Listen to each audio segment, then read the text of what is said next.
Ashford had always looked like a town untouched by time. Narrow cobbled streets twisted between Victorian brick houses. Gas lamps flickered in the evening mist, and the old church tower loomed over the town square like a silent sentinel. Its population was small, the kind of place where everyone knew everyone's business, but as Alice Morgan drove through the misty outskirts, she felt a subtle, almost imperceptible unease. Like the town itself was holding its breath. She had moved here to escape London, to take a break from the relentless noise and the hum of her own overworked mind. After a messy breakup and the sudden loss of her job, the country seemed like a refuge. The rental house she had found online looked quaint in photos, a 2-story cottage at the edge of Ashford, half hidden behind overgrown hedges and twisted ivy. But as she stepped out of her car, the wind carried something strange, a low, almost inaudible murmur that seemed to float on the mist itself. Alice shook it off as imagination and pushed open the gate. The house was older than she expected. The wood creaked under her touch, and the windows, though clean, reflected the fog in distorted, watery patterns. Inside, the air was cool, smelling faintly of damp wood and something else, something she couldn't name.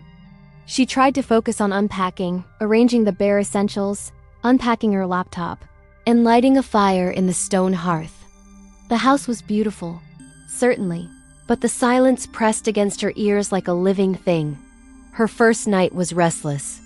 Shadows moved oddly in the flickering firelight, and the wind seemed to whisper words she could almost understand. The whispers were soft, almost like a voice carried on the cold draft seeping through the cracks of the old house. "Alice," it seemed to say. She told herself it was her imagination, the stress, or the echoes of a city she had left behind, but sleep offered no escape dot by morning.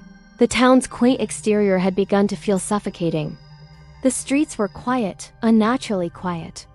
Children did not play outside, and even the elderly who tended gardens seemed to move in slow, deliberate patterns, avoiding eye contact. At the small bakery in the town square, the shopkeeper offered a tight smile and a nod, but no words. Alice noted this odd behavior, shrugging it off as small-town reserve. Her curiosity led her to the town library that afternoon. A tall brick building with narrow stained glass windows and ivy crawling up the walls. Inside, the air smelled of dust, paper, and old leather. The librarian, a frail woman with sharp eyes, glanced at Alice over her spectacles and gestured silently for her to follow. Rows of books stretched endlessly, but Alice noticed a section tucked into the corner, older than the rest, labeled Ashford Local History. Pulling out a large leather-bound book, she flipped it open. The pages were yellowed, and the handwriting was elegant but faded. It chronicled Ashford from its earliest days, detailing ordinary events. Until she noticed a pattern. Every 50 to 60 years, a record mentioned unexplained disappearances, sudden deaths, and strange phenomena, people vanishing in the night, houses abandoned without explanation, townsfolk reporting whispers in the wind. The last entry was dated 63 years ago. Almost to the day, a family disappeared from the very house Alice now rented. Her heart quickened. The entry was brief, almost clinical. The Morgans vanished without trace. Residents reported hearing whispers outside the windows. No evidence remains. The name caught her breath. Morgan. Alice's fingers trembled as she read further, discovering that every instance involved whispers. Shadows moving independently of light and townspeople who seemed complicit. A legend emerged in fragmented notes, a presence in Ashford unseen but aware, that claimed those who came to live there, whispering them into its fold. Some escaped, most did not. She slammed the book shut, her mind reeling. This had to be coincidence, some dark folklore meant to scare children. But the whispers returned as she stepped outside. They were sharper now, almost human in tone, calling her name softly, teasingly, with a cadence she couldn't resist. That night, the whispers became clearer. Alice awoke to them circling the room, moving along the walls, through the ceiling, and out into the shadows. They spoke in words she could almost understand. Fragments like, "You should not be here. They are watching. You belong." The fire had burned down to embers. She grabbed her phone, but it refused to turn on, screen flickering with static. The windows rattled as if something was pressing against them from outside. Her rational mind screamed for explanation, whined, old house settling. Power surge, but the sensation of being observed, of being stalked, was undeniable. The next morning, desperate for answers, Alice went to speak to a resident she had noticed the previous day. A man named Thomas Reed who ran a small antique shop. His shop smelled of varnish, old paper, and something metallic. When she asked about the town's history, he froze.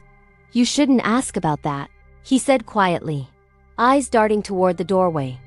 "Ashford. It doesn't forgive curiosity." "What do you mean?" she asked. Thomas lowered his voice. "The house you're in, it's been empty for decades because it takes people.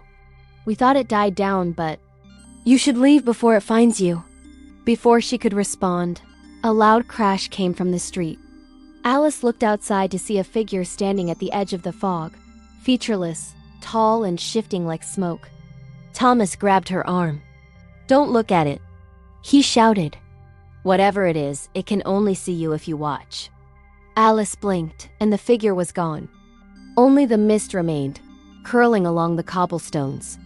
Her pulse raced. That night, she decided to confront it. Armed with nothing but a flashlight and an iron poker from the fireplace, she sat by the window waiting. The whispers grew louder, forming words she could now hear clearly. "Come to us. You are ours." Suddenly, the shadows in the room thickened. The corners blackened, and shapes began to slither along the walls. One coalesced near the doorway, a dark humanoid form, taller than any human, with hollow eyes that seemed to absorb light. Alice swung the poker, but it passed through the shadow as if it were water. The thing hissed her name. Frozen, she realized that the shadows were not just forms. They were intelligent, aware, hungry. They had been waiting for her, waiting for generations. Then she remembered the library book, the family that had disappeared, the whispers, the pattern of 50 to 60 years. She was living the cycle. And this night, the cycle had reached her. The shadow leaned closer, and the whispers merged into one terrifying voice. "You cannot escape. Ashford chooses." Alice screamed and ran out of the house, into the foggy streets. The town was silent, but the shadows were everywhere, pressing against walls, crawling over cobbles, slithering beneath doors. Each step she took felt slower, distorted, as if reality itself resisted her movement. At the town square, she saw them. The townspeople, standing silently, faces blank, watching. Their eyes were hollow, reflecting the darkness of the shadows that slithered toward her. Thomas appeared suddenly, holding an old lantern. "Follow me," he urged. "There's a place the shadows can't reach." Yet, he led her through narrow alleys and over forgotten bridges to a small chapel, long abandoned, ivy and moss overtaking its stone walls. Inside, candles flickered to life inexplicably. Symbols were etched into the floor, protection sigils, old wards, half erased by time. "You have to stay inside," Thomas said. "The shadows won't cross the wards, but they will try. You're next in the line." Alice sank to the ground, trying to catch her breath. "Next in line?" she asked. "The house. It claimed the Morgans. It claimed many others. They whisper to you now because you are chosen. They want your mind, your soul, everything." Ashford feeds on fear and curiosity. It's hungry and it never forgets. Outside, the fog thickened and the whispers surged, pressing against the chapel walls, rattling the doors. Alice clutched her head as the voices pierced her mind. "You belong? Come to us. You cannot hide." Her heart raced. She realized she was trapped between the shadows and the warded walls. The town itself alive and waiting, patient and eternal. The storm of whispers grew, and Alice knew surviving Ashford was not just about escaping the shadows. It was about surviving her own mind. The house, the town, the fog.